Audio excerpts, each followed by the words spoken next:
Je voulais présenter l'Asset Browser. Donc l'Asset Browser, c'est une fenêtre où je vais pouvoir classer des éléments comme des objets, des matériaux ou autres. Et donc je peux les classer et après je peux faire des drag and drop comme ça. Mais je peux aussi aller chercher des assets, des éléments dans d'autres fichiers. Donc de cette manière-là, je peux me constituer des banques. Et pour des gros projets, ça peut être intéressant. Alors l'outil est en développement. Donc ça va sans doute évoluer dans les mois, les années à venir. Alors qu'est-ce que l'Asset Browser? L'Asset Browser, c'est une bibliothèque que je vais pouvoir créer à l'intérieur de mon fichier. Et si je crée un certain nombre d'objets avec des matériaux, etc., je vais pouvoir aller ranger les objets, les matériaux que je veux dans cette bibliothèque. L'autre intérêt de l'Asset Browser, c'est que je vais pouvoir ranger ce fichier dans un dossier déterminé dans les préférences. Alors supposons que je mette aussi d'autres fichiers qui ont eux-mêmes leur propre Asset Browser dans le même dossier. Et bien ensuite, en créant un nouveau fichier Blender ailleurs dans mon disque dur, je vais pouvoir aller chercher les assets que j'aurai créés dans le dossier déterminé. Donc possibilité de classer les données dans notre fichier, mais aussi aller en chercher dans d'autres fichiers. Je vais garder mon cube par défaut, je vais juste faire un scale en haut pour faire une espèce de pyramide. Et ici, je vais le renommer, donc je peux le faire ici dans la vue 3D en pressant F2. Je vais appeler mon objet pyramide. Et je vais créer aussi un mesh torus. Et je vais lui laisser le nom torus. À ce torus, ici dans le panneau des matériels, je vais lui attribuer 3 matériaux. Donc le premier, je le sélectionne, je clique sur New. Et ici, je vais choisir une couleur orange par exemple. Je vais me mettre en mode Material Preview ici pour voir les couleurs. Le second matériau, je clique sur New aussi.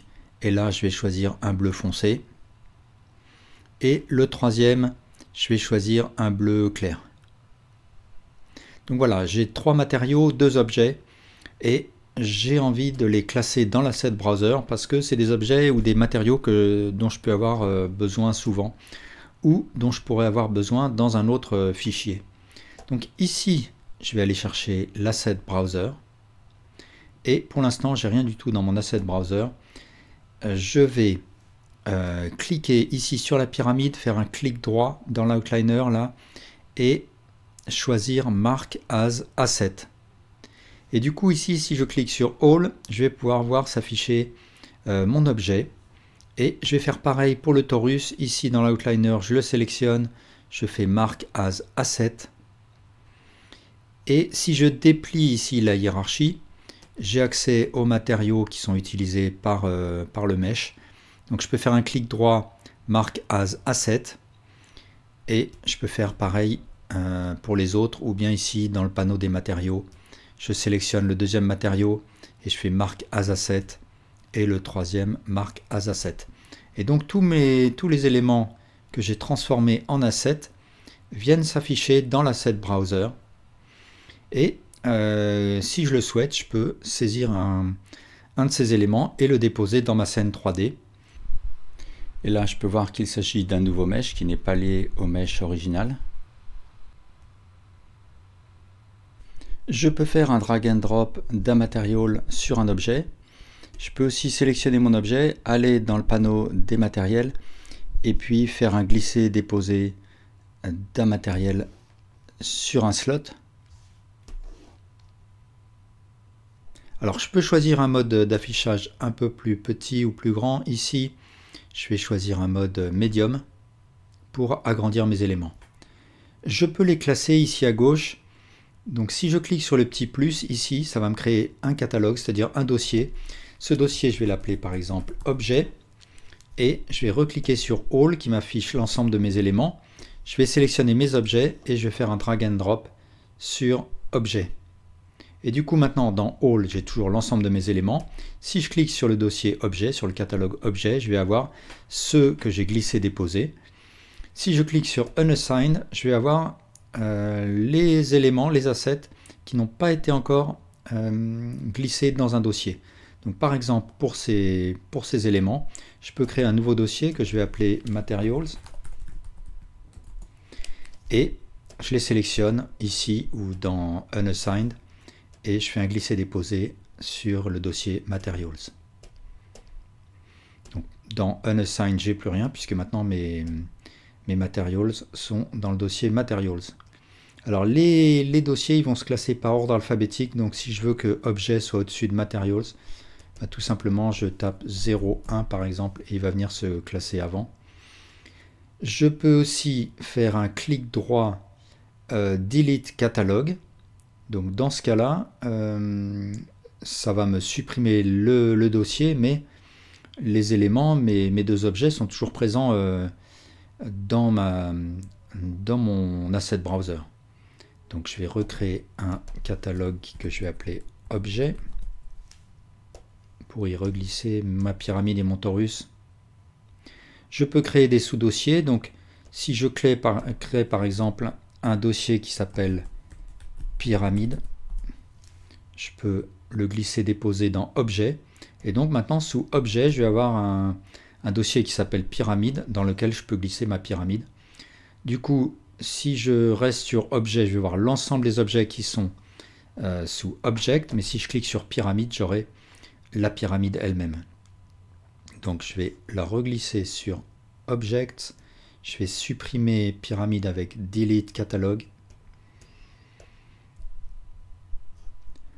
Je peux ouvrir le panneau N en pressant N et là je vais avoir accès aux informations relatives à l'objet sélectionné, donc le nom, une prévisualisation et aussi un tag ou plusieurs tags que je peux attribuer à cet objet. Par exemple, je vais sélectionner mon matériel bleu foncé et je vais lui créer un tag associé, ça va être bleu. Je vais faire pareil pour mon bleu clair, je lui attribue un tag, ça va être aussi bleu. Et du coup maintenant, si je fais une recherche, ici dans le champ de recherche, je vais taper bleu et je vais avoir tous les éléments qui ont pour tag bleu. Mais je peux aussi taper pyramide par exemple, et là il va aller chercher l'asset qui a pour nom pyramide. Ici j'ai un filtre qui va me permettre, si je veux, d'afficher ou de masquer les éléments que je veux. Et là, par la même occasion, on peut voir le type d'asset qu'on peut poser dans l'asset browser. Alors une fois qu'on a terminé sa recherche, ici il ne faut pas oublier de fermer parce que sinon on ne verra plus s'afficher nos éléments. Donc l'intérêt de l'asset browser, c'est que on va pouvoir, pour notre fichier, créer un petit catalogue dans lequel on va pouvoir venir ranger nos éléments. Et l'autre gros intérêt, c'est qu'en fait, à partir d'un nouveau fichier, on va pouvoir aussi consulter et charger les assets qu'on aura créés dans ce premier fichier. Pour faire cela, il va falloir que je mette ce premier fichier dans un dossier et tous les assets présents dans le ou les fichiers qui seront dans ce dossier qu'on va préciser dans les préférences seront accessibles à partir d'un nouveau fichier.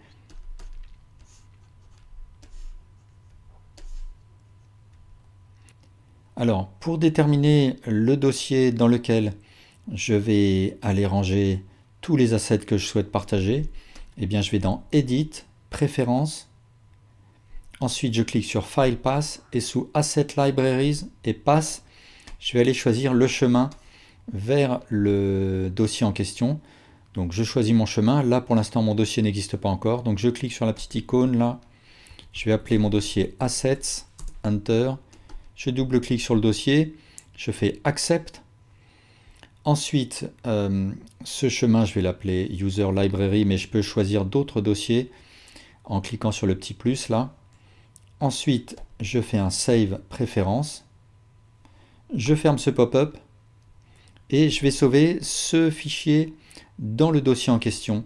Donc, je vais faire un Save As et je vais sauver ce fichier que je vais par exemple appeler assets1 dans le dossier assets. Alors j'ai remarqué un petit bug, si je fais un save as, ça ne va pas me sauver mes catalogues, ça ne va pas créer le petit fichier .cat dans le dossier des assets. Donc je suis obligé, si j'ai fait un save as, de faire un revert pour faire l'équivalent de fermer et réouvrir le fichier. Je recrée mes catalogues et cette fois je fais un save et ça va correctement sauver mes catalogues.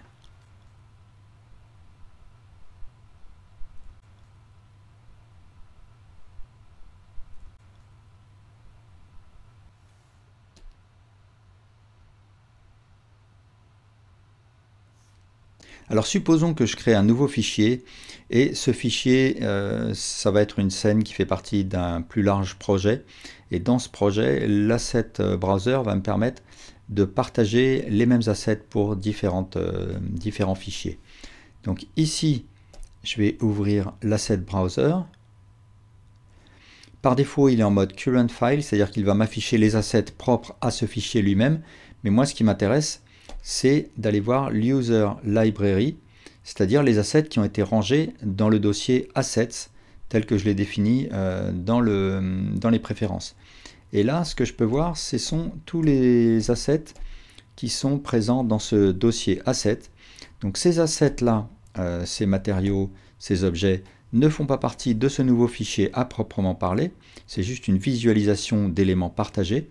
Mais je peux faire des drag and drop, donc des glisser-déposer de ces éléments dans ma nouvelle scène. Et si je le fais, eh bien ça va tout simplement venir rajouter dans mon fichier les éléments en question. Alors, j'ai plusieurs modes de glisser-déposer. Par défaut, ça va être append reuse data, c'est-à-dire que si je glisse plusieurs fois ma pyramide, eh bien là, elle partage le même mesh. Mais si je choisis, au lieu d'append reuse data, je choisis plutôt append, dans ce cas-là, la nouvelle pyramide ne partage pas le même mesh. Et puis j'ai un troisième mode, c'est link, et dans ce cas-là, ça m'importe un objet qui est lié à celui qui est dans le fichier source, mais je ne peux pas le modifier. Je peux seulement le modifier dans le fichier source, donc qui est dans le dossier asset.